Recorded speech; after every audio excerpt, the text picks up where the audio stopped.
thought I'd start my video from up on Art, just walking in from the field. So you'll have already seen from the thumbnail and title to the video what it's about, and I'm calling it Arty's Fat to Fit. So Arty is fat.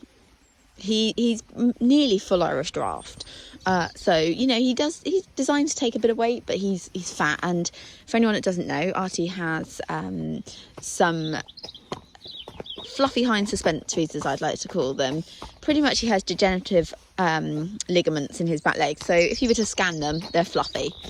And it means that he can come up a little bit unlevel behind. And so for that reason, he hasn't done much in life. However, he's continuing to get fat and this needs to stop. So I've spoken to my vets and they agree that it's worth putting him back into some more full-time work to see how he gets on. Maybe with the chance of actually doing some fun things. Who knows? But we're going to definitely be doing a bit more with him and just seeing how we get. In my dreams, I'd like him to be as sound as a pound and I could go and do some fun stuff like jumping or... do you know, even like when it's because it's badminton this week, but I'm even like, I'd love to do the grassroots on Arts. I think he'd be pretty good actually. He wouldn't do a bad dressage test. He wouldn't be a winning test, but it wouldn't be bad. He's a pretty clean jumper. Show jumping's really his thing. I mean, there's no way of it happening. His hind legs, I don't think, would withstand it, but we're going on a mission to get Arty fit without breaking him. So I'm going to show you my fitness plan for him over the next week, and then I might do little segments more regularly how we're doing. I'm going to see if I can get a weighing tape measure at badminton, because I'm fairly confident that he's probably obese and severely overweight. He's a foodie, as you can notice. He's looking in the muck wheelbarrow. Lives for his food. We're very the same, aren't we, Art? But yeah, so I'm gonna take you along. Let's see if we can get Arty looking like an eventer and not a heavyweight cob, which is currently what he looks like. I managed to get a weight tape. Thankfully my mum managed to nab one from work, so I thought, do you know what, we're going to do this properly. Let's record Arty's weight. I mean, it's not 100% accurate obviously, but it will give us a good idea. Take his weight and see.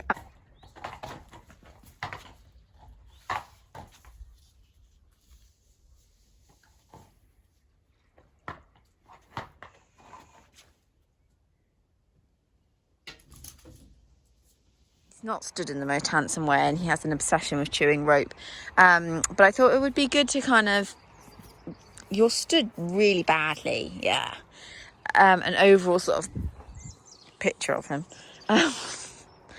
You can see he is overweight. I mean are they ribs? You'd be hard pushed to know that they were ribs having a feel there, but I mean I think that's a very very slight marking. You can't feel his ribs. He's got a rather large backside on him, and his neck, it's a bit thick. However much I keep saying he's an Irish draft, his neck is a little bit thick. So we're going to work on getting some ribs showing. So one of the reasons that Arty is a bit of a porker is haylage. So he's actually on a pretty bare patch in the field. There's not a lot of grass out there. I don't give him much hard feed. He gets like a token gesture because the others get fed. So handful of chaff, a few horse and pony nuts, that's it. But when it comes to haylage, that is my weak spot because I feel guilty that Arty doesn't have much grass. So I tend to top him up more with haylage at night than what the other two get. And he just doesn't need it. And the problem with Arty is he's most happy and most content when he's eating. So quite often when he's in the stable, he often whinnies at me when he sees me doodling around. And I'm a sucker for going and putting more haylage over the door. So obviously the other area is fitness, but haylage, yeah, I'm bad for constantly giving him another little chunk over the door. And I've got to try and stop doing that because he just doesn't need it. So here is my plan for the next couple of weeks. This is in no order. Hill work, flat work, pole work session, normal hack, canter work, a lunge if I'm running out of time, or another schooling session. And you can see I've put the kind of average times below, and probably in the next 2 or 3 weeks I will up these times. So go up and down the hill a few more times, maybe do a slightly longer flat work session, a little more canter work. You get the gist of it all. But that is the kind of average week for Arty. Is there any better time to ride than early on a Sunday morning? When I say early, it's not that early anymore, but even so, it's still so peaceful and quiet. So today Arty's ride is a hill walk. because of his hind suspensories and in general I don't like doing too much trotting on the road, we do most of his work in walk. Sometimes if we're on the field and it's not too hard, then we'll definitely do trotting on the field, but on the roads it's mainly walk. So we are going to go and walk up and down the hill. I'll see how he feels after the first walk up it. His sweet itch is pretty bad, which is why he's got a mane that looks like that. It actually really needs a trim as well, but it's very thin and pathetic. He's had a real rough year actually with his sweet itch. Normally it's not till about May or the end of May that we really see it kick in, but to be honest, even through winter he was itching, and he's had the sweet itch rug on all the time, so it's not been brilliant for him, bless him. I feel like because it wasn't really cold this winter, it never sort of really, normally he'll get a few months of like peace from it, but I don't think he really got that this year, so he could do with a bit of a tidy up, but I feel like it's a waste of time pulling his mane because he's only going to rub it out anyway at some point. So yeah, I'll show you when we get to the hill. So this is our hill. So we live on a hill as well. So what's good about this ride is we'll do this hill once or twice and then we go back up our hill to home. So it's actually not a particularly long ride, but hill work really is brilliant for their fitness, and it gets them moving that backside, which you could definitely do with losing a bit of weight on arts. And this one's good because it's got some sort of steep bits and then some sort of not quite so bad bits. But yeah, we will probably walk up this twice. When I was eventing with Corporal, we used to do normally one trot up this and then 2 walk ups. So yeah, one of the things I do always make sure I do when I'm riding up hills with horses is that they have a lower head carriage, just so that they're really working over their backs. Arty naturally carries his head pretty low because of his conformation, and currently I'm riding one-handed, so once I put my phone away, then I will ask him to just work a little bit lower. You don't really want them walking up hills with them carrying their heads too high. So yeah, that's right. Let's carry on our way, Arts. So today it was a trip to the field. This one's really close to us. It's not the best, it's a ridge and furrow field, but actually the going in it is very good. So I did a couple of laps in trot first, and then sort of it's on a very, very slight hill. And then after I've been up and down it in trot, I then did a couple of laps in canter, and you can just see here coming right from the bottom. He was actually not too bad. He had one.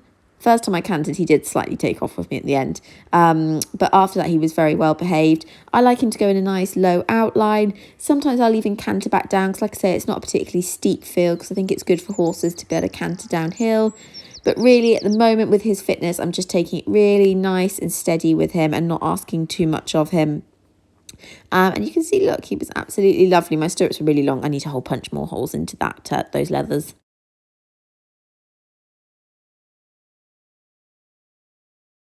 So for those days where I don't manage to get for a hack or go around the fields or give him a school, then I will lunge Arty. I try not to do it too often because I'm just not a fan of lunging horses too much. I don't think it does them any good. This, I've actually shown it before several times, but this is a lunging cavesson, and it's actually the ones that the Spanish riding school use. I've seen the clips on Instagram. They definitely have this one, and you can see if you stop shaking your head around. The little sign there, and it's brilliant. It's great if you have a horse that can be a little bit strong to lunge, and yeah, I find it really, really handy. So anyway, he's probably going to roll next, but I'm going to get on and give him a little lunge. Keep working on that mahoosive stomach that Arts has, but it's a beautiful evening. It's actually just coming up to 8 o'clock, so time to get working, Arts. While I'm lunging Arty, I thought I'd just say for the rest of the week, obviously, I took him hacking and he had a schooling session. I just didn't film them. But yes, I'm determined to get this boy looking a little healthier. So and he was very good on the lunge, which is always a treat.